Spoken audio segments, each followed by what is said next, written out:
ଏଇଟା ଜାନୁଆରୀ ମାସ 2025 ମସିହାରେ ଗୋଟେ ଫେକ୍ ଆକାଉଣ୍ଟ ମୋ ନାଁରେ ଜଣେ କିଏ ଖୋଲିଥିଲା। ମୋର ପୁରୁଣା ଦୁଇଟା ଫଟୋ, ବାସୁଦେବପୁରରେ ତହସିଲଦାର ଥିଲାବେଳର ଅଫିସର ଫଟୋ, ଆଉ ଗୋଟେ ଫଟୋ ମୋର ସ୍କ୍ରିନଶଟ୍ ନେଇକି ଜଣେ ଖୋଲିଥିଲେ ଏବଂ ସାଙ୍ଗେ ସାଙ୍ଗେ ମୁଁ ଫେସବୁକରେ ପୋଷ୍ଟ ବି କରିଥିଲି।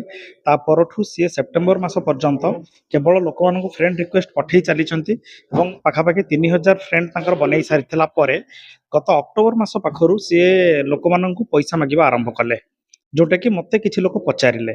ତେଣୁ ମୁଁ ସେମାନଙ୍କୁ ମନା କଲି ଯେ ସେ ଆଇଡି ମୋର ନୁହେଁ, ଆପଣମାନେ ଦୟାକରି ତାକୁ ପଇସା ଦିଅନ୍ତୁ ନାହିଁ। ଯେଉଁମାନେ ମୋତେ ପଚାରିଛନ୍ତି ମୁଁ ସେମାନଙ୍କୁ ସିନା ମନା କରିଛି କିମ୍ବା ନିଜ ଆକାଉଣ୍ଟରେ ପୋଷ୍ଟ କରିଛି, ଭିଡ଼ିଓ ବନେଇକି ଷ୍ଟାଟସ୍ ରଖିଛି କିମ୍ବା ହ୍ୱାଟ୍ସଆପ୍ ଷ୍ଟାଟସ୍ ରଖିଛି, କିନ୍ତୁ ଯେଉଁମାନେ ମୋତେ ଚିହ୍ନିଛନ୍ତି ଜାଣିଛନ୍ତି କିନ୍ତୁ ଫ୍ରେଣ୍ଡ ଲିଷ୍ଟରେ ନାହାନ୍ତି, ସେମାନେ ଜାଣିପାରିନାହାନ୍ତି। ସେମାନେ ଭାବୁଛନ୍ତି ସେଇଟା ହେଉଛି ଅରିଜିନାଲ ଆଇଡି, କାହିଁକିନା ସୌମ୍ୟଶ୍ରୀ ପାଣିଗ୍ରାହୀ ଫଟୋ ଅଛି ଏବଂ ସେଥିରେ ଲେଖା ହେଇଛି ତହସିଲଦାର ବାସୁଦେବପୁର।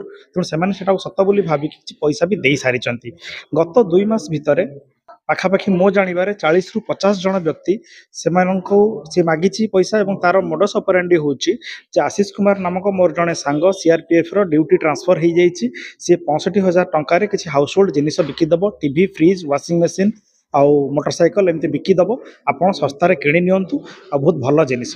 ସେମାନେ ଭାବୁଛନ୍ତି ଯେ ବୋଧେ ସୌମ୍ୟ ସାର୍ଙ୍କର କିଏ ସାଙ୍ଗ ହିନ୍ଦୀରେ କଥାବାର୍ତ୍ତା କରୁଛନ୍ତି, ସତ ହେଇଥିବ ବୋଲି ଭାବିକି ପଇସା ଦେଇ ଦେଉଛନ୍ତି। କିନ୍ତୁ ଯେତେବେଳେ ଜିନିଷ ନ ଆସୁଛି ତାପରେ ମୋତେ ଫୋନ୍ କରିକି ସେମାନେ କହିଲା ବେଳକୁ ମୁଁ ଜାଣୁଛି ଯେ ସେମାନେ ପଇସା ଦେଇ ସାରିଛନ୍ତି ବୋଲି। ତ ଏଇଟା ଗୋଟେ ମୋ ନାଁରେ ଇମ୍ପର୍ସନେସନ୍ କରାହେଉଛି ଏବଂ ମୋତେ ବ୍ଲେମ୍ କଲା ଭଳିଆ ଜିନିଷଟା ହେଉଛି। ସୋସିଆଲ ମିଡ଼ିଆରେ ମୁଁ ବଦନାମ ହେଉଛି। ତେଣୁ ମୁଁ ଗତ ନଭେମ୍ବର ମାସରେ ନଭେମ୍ବର 6 ତାରିଖ ଦିନ ଏଫଆଇଆର ଗୋଟେ ଲଞ୍ଚ କରିଛି ଭଦ୍ରକ ପୋଲିସ ଷ୍ଟେସନରେ। ସେଟା ଏଣ୍ଟ୍ରି ହେଇଛି ଆଉ ମହାକାଳପଡ଼ା ଆଇଆଇସିଙ୍କୁ ମଧ୍ୟ ତାର କପି ଦିଆଯାଇଛି ପୋଲିସ ଷ୍ଟେସନରେ ଏବଂ ଏସପି କ୍ରାଇମବ୍ରାଞ୍ଚକୁ ମଧ୍ୟ ତାର କପି ଦିଆଯାଇଛି 6 ନଭେମ୍ବର 2025ରେ। କିନ୍ତୁ ଯେହେତୁ ବର୍ତ୍ତମାନ 2800 ଫ୍ରେଣ୍ଡ ତାର ହେଇଗଲାଣି, କେବଳ ତାକୁ ବ୍ଲକ୍ କଲେ ଫେସବୁକ୍ ତାକୁ ଡିଲିଟ୍ କରୁନାହିଁ ସେ ଆକାଉଣ୍ଟକୁ।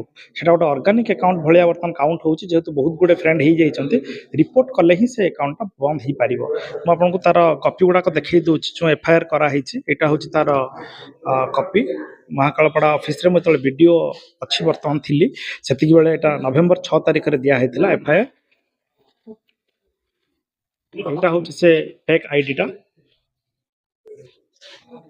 ଆଉ ଏଗୁଡ଼ାକ ହେଉଛି ସବୁ ତାର ଚାର୍ଟର ସ୍କ୍ରିନଶଟ୍ ଗୁଡ଼ାକ। ଲୋକମାନଙ୍କୁ ସେ ମାଗୁଛି, ଲୋକମାନେ ଭାବୁଛନ୍ତି ବୋଧେ ସାର୍ ମାଗୁଛନ୍ତି। ମୋତେ ଯେଉଁମାନେ ବିଶ୍ୱାସ କରନ୍ତି, ଯେଉଁମାନେ ମୋତେ ଭଲ ପାଆନ୍ତି, ସେମାନେ ଭାବୁଛନ୍ତି ବୋଧେ ମୋର ଦରକାର ଅଛି ବୋଲି ଭାବିକି ସିଏ ପଇସା ପଠାଇ ଦେଉଛନ୍ତି ତା ଆକାଉଣ୍ଟକୁ। ଆଉ ସିଏ ଗୋଟେ କାଶ୍ମୀର ସିଂ ବୋଲି ଗୋଟେ ଲୋକର ଫୋନ୍ ପେ ନମ୍ବର ଆଉ ଗୋଟେ ଆଶିଷ କୁମାର ବୋଲି ଆଉ ଜଣେ ଲୋକର ଗୁଗୁଲ ପେ ଆକାଉଣ୍ଟରେ ସେ ପଇସା ନେଉଛି।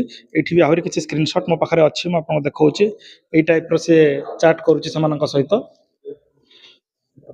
କରିକି ପଇସା ମାଗୁଛି ଏଇ ଟାଇପ୍ର।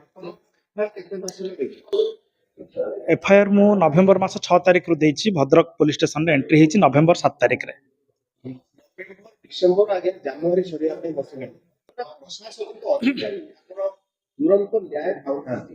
ସାଧାରଣ ପୋଲିସ ତାଙ୍କର କାମ କରୁଛନ୍ତି ବୋଲି ମୁଁ ଯାହା ଭାବୁଛି, କାହିଁକି ନା ସେମାନେ ସାଇବର ସେଲରେ ରିପୋର୍ଟ କଲା ପରେ ସାଇବର କ୍ରାଇମ ସେଲରୁ ସେ ଆଇଡିକୁ ବ୍ଲକ୍ କରିବା ପାଇଁ ଫେସବୁକକୁ ମଧ୍ୟ ଲେଖାଯାଇଛି।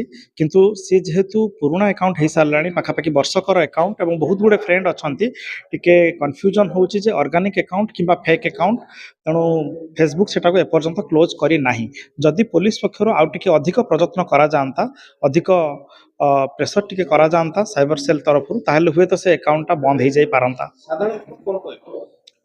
ଦେଖନ୍ତୁ, କେହି ବି ଏମିତି ଠକେଇରେ ପଡ଼ନ୍ତୁ ନାହିଁ, କାହିଁକିନା ଏଇ ଗୋଟେ ପୁରୁଣା ଚାଲ ସାଇବର କ୍ରାଇମ୍ ଯେଉଁମାନେ କରୁଛନ୍ତି, ଫ୍ରଡ୍ ଯେଉଁମାନେ କରୁଛନ୍ତି। ଯଦି ବି ଆପଣଙ୍କୁ କିଏ ପଇସା ମାଗୁଛି, କାହାର ରେଫରେନ୍ସ ଦେଉଛି, ଯଦି ଅତି ନିଜ ଲୋକ, ସେତିକି ଭରସା ଯୋଗ୍ୟ ଲୋକ, ଆପଣ ତାକୁ ନିଜେ ଫୋନ୍ କରିକି ପଚାରନ୍ତୁ ନା। ଯେଉଁଟା ଆପଣମାନେ ପଇସା ଦେଇ ସାରିଲା ପରେ ମୋତେ ଜଣାଉଛନ୍ତି ଯେ ପଇସା ମୁଁ ଦେଇସାରିଛି, ସେଇଟା ଆପଣ ପଇସା ଦେବା ପୂର୍ବରୁ ଫୋନ୍ ପେ କିମ୍ବା ଗୁଗୁଲ ପେ କରିବା ପୂର୍ବରୁ ଥରଟେ କାହିଁକି ନ ପଚାରିଲେ? ତାପରେ ମୋତେ ଦାୟୀ କଲେ ମୁଁ କେମିତି? ମୁଁ ଜାଣିବା ଭିତରେ ମୋର କିଛି ଚିହ୍ନା ଜଣା ସରପଞ୍ଚ, କିଛି ପିଏସ୍ ମେମ୍ବର, ଏମାନେ ତ କିଏ 5,000, କିଏ 10,000, କିଏ 20,000, କିଏ 50,000 ପର୍ଯ୍ୟନ୍ତ ବି ଦେଇ ସାରିଛନ୍ତି। ତ ସମୁଦାୟ ହିସାବ କଲେ ଆନୁମାନିକ 4 ଲକ୍ଷରୁ 5 ଲକ୍ଷ ଟଙ୍କା ଭଳିଆ ମୋ ଜାଣତରେ। ଆହୁରି ଯଦି ଅଜାଣତରେ ଆଉ କିଏ ଲୋକ ଦେଇଥିବେ, ଲୋକଲଜ୍ଜା ଭୟରେ କହୁନଥିବେ, ତାହେଲେ ତା ବି ମୁଁ ଜାଣିନାହିଁ।